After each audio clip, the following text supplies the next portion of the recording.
Capri Chair Shirley Lin, Ambassador Gilmore, distinguished panelists, speakers, and participants at this 2024 Capri Annual Forum. It is my heartfelt pleasure to be here today. I know you've had a very productive and very intense morning of discussions. Please bear with me for the next 15 to 20 minutes as we look to wrapping up not only today's session, but also looking forward to building a role for Taiwan as a leader in the Asia Pacific. I want to thank Shirley for inviting me to address this annual forum. And more importantly, I also want to express my admiration for her leadership in founding Capri, a nonpartisan Taiwan-based international think tank. Since its founding, Capri has already established close and much-needed partnerships with renowned research institutions around the world to ensure that the voices and interests of Taiwan are not left out in critical international discussions. I'm honored also to address this audience along with Ambassador Gilmore, whose staunch and unwavering support for Ukraine and its defense against aggression is admirable. 2 weeks ago, the supplemental appropriations bill for Ukraine, Israel, and Taiwan were approved by Congress and immediately signed into law by President Biden. I'm grateful to all who have advocated tirelessly for the security assistance. This bill demonstrates the U.S. continuing commitment to supporting allies and partners in the face of geopolitical challenges. It is also a solid demonstration of U.S. global leadership in the fight to defend democratic values and a rules-based international order. But beyond thanking our international friends for their support, it is important that as Taiwanese, we invest in building our own strengths first. Through our own efforts in building a resilient Taiwan, we must have the confidence that Taiwan is worthy of galvanizing international support and that the success of Taiwan is also important to the world. So for today's event, I was asked to address the rhetorical question of whether Taiwan can play a leadership role in the Asia Pacific. Of course, I'd say yes. Taiwan can lead. Not only can Taiwan help, but Taiwan can lead.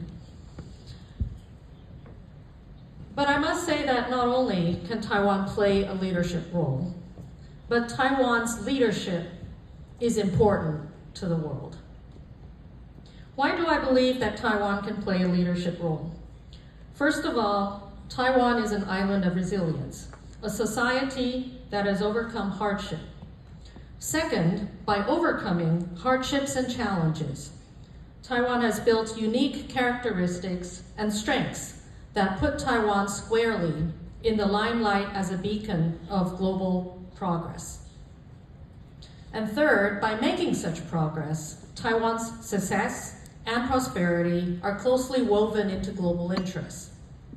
Taiwan has become an important contributor to the world in many ways and in multiple domains, far beyond our borders. Now let me elaborate on these points. In her 2022 Double 10 address, President Tsai made a pledge to transform Taiwan into an island of resilience. And over the past 2 years, efforts across ministries and sectors have produced achievements in Taiwan's economic, social, democratic, and defense resilience. Last year, Premier Chen Jianren came to this Capri International Forum also addressing Taiwan's resilience. We highlight the word resilience, and I like to use that a lot, because Taiwan's emergence is a journey against all odds. Taiwan is an island very much familiar with typhoons and earthquakes, mudslides and droughts. We have not been endowed with the types of natural resources that have dominated the past century of global energy production. And the densely populated island has very little spare land for agriculture and industry. Until recently, Taiwan's people had survived the world's longest one-party martial law system and centuries of governance by rulers transplanted from abroad. At this moment, Taiwan is bombarded with cyber attacks, disinformation, and political interference, in addition to near-daily military incursions into our vicinity, all aimed at coercing and crippling the public will to safeguard our free and democratic way of life. Against all these odds, and long overshadowed by our larger neighbors, Taiwan's remarkable story of perseverance and determination has propelled it onto the world stage.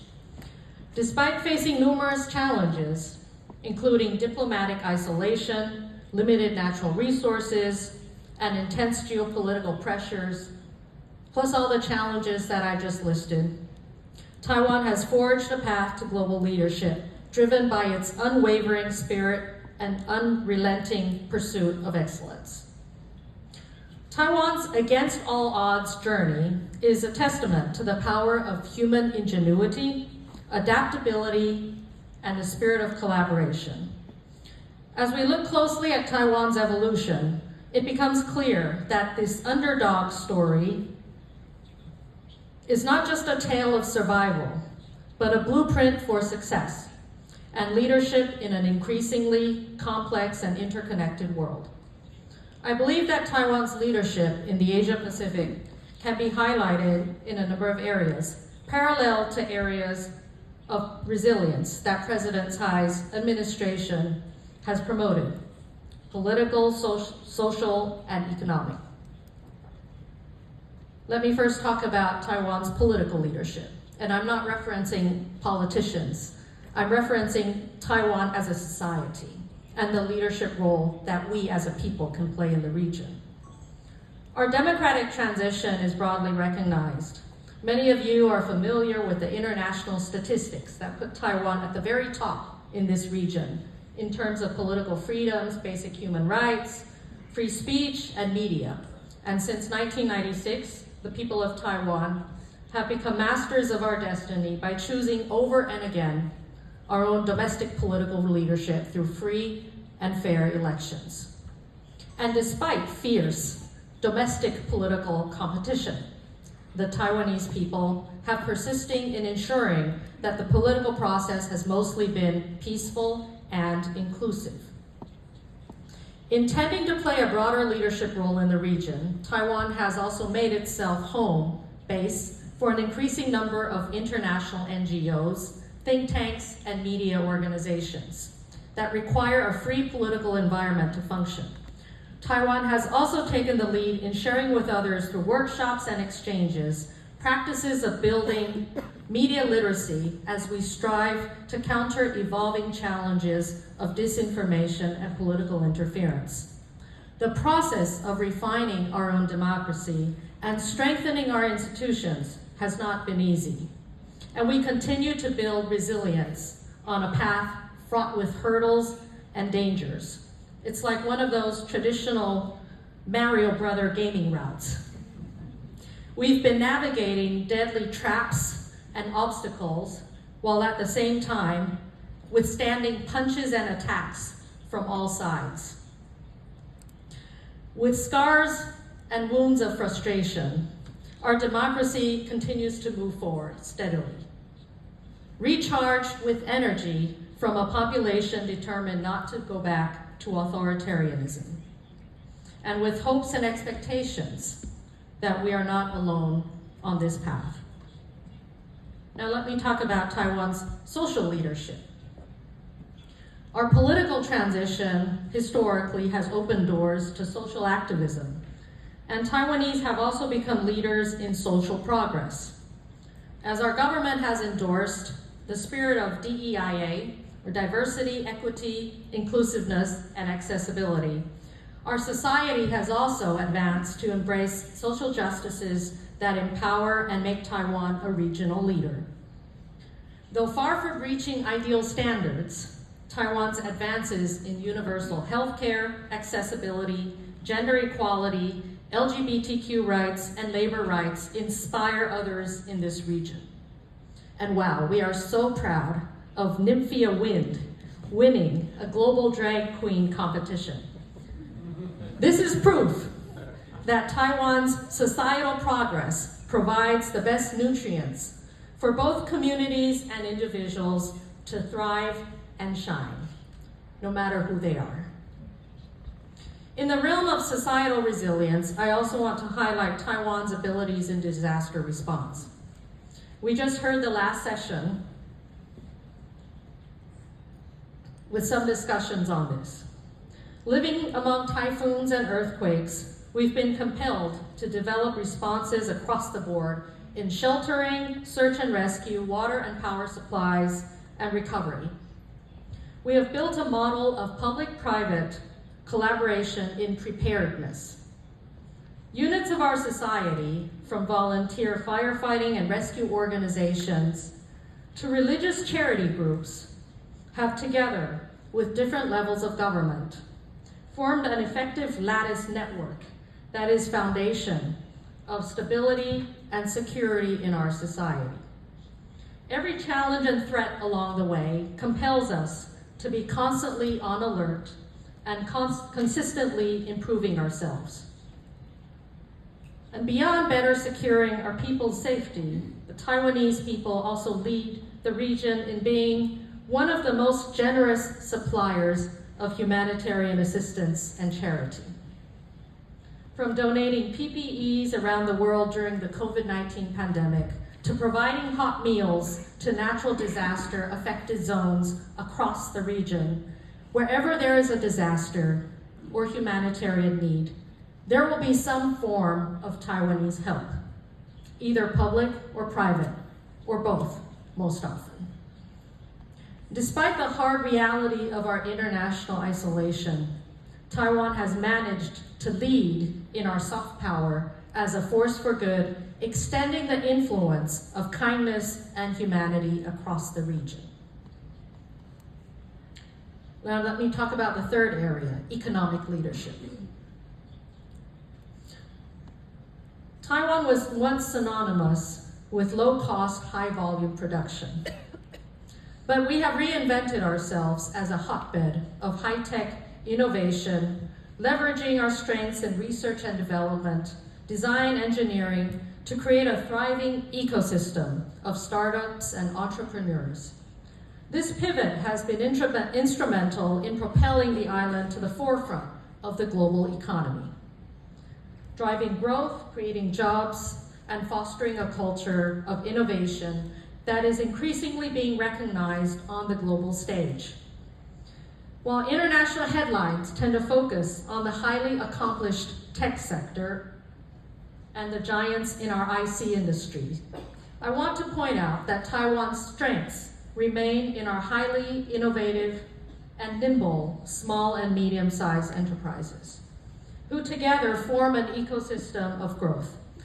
This growth is fueled by a combination of government initiatives, strategic investments, and deep-seated commitment to education and workforce development. As a result, Taiwan has emerged as a magnet for international talent, not only attracting entrepreneurs, but also attracting those who cherish the free and open environment in which innovation can take place. But the spirit of always striving to be better, that is innate in many Taiwanese people's characters, compels us to identify and cope with existing challenges too, such as the equity of growth in other services and traditional sectors, addressing wage and income gaps, demographic challenges, affordable housing, and accessibility to new digital and AI tools. On this front, Taiwan seeks to lead through innovation, but also be open to learning from others. Let me conclude by saying that as the world grapples with the complexities of the 21st century, Taiwan's story of resilience and adaptability has fueled its self-confidence to lead by example, offering inspiration to other nations seeking to overcome their own hardships and challenges.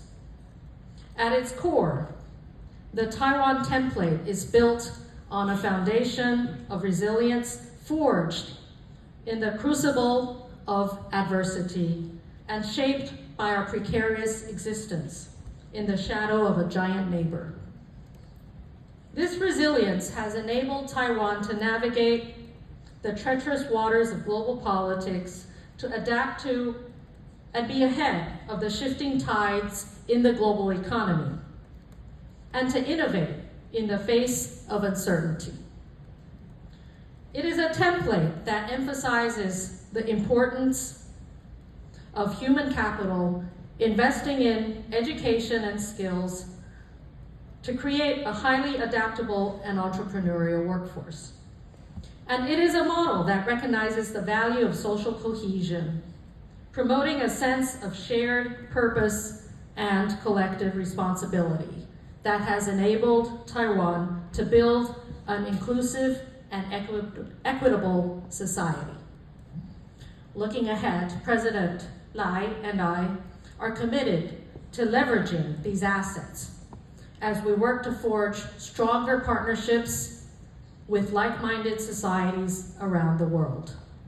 I thank you for your interest in our vision, and I thank you for your interest in molding a path forward for Taiwan as a leader in this region. I look forward to continuing collaboration, not only with Capri, but with all the forces of our society who are present here today, as well as with our international partners. Thank you again. Thank you.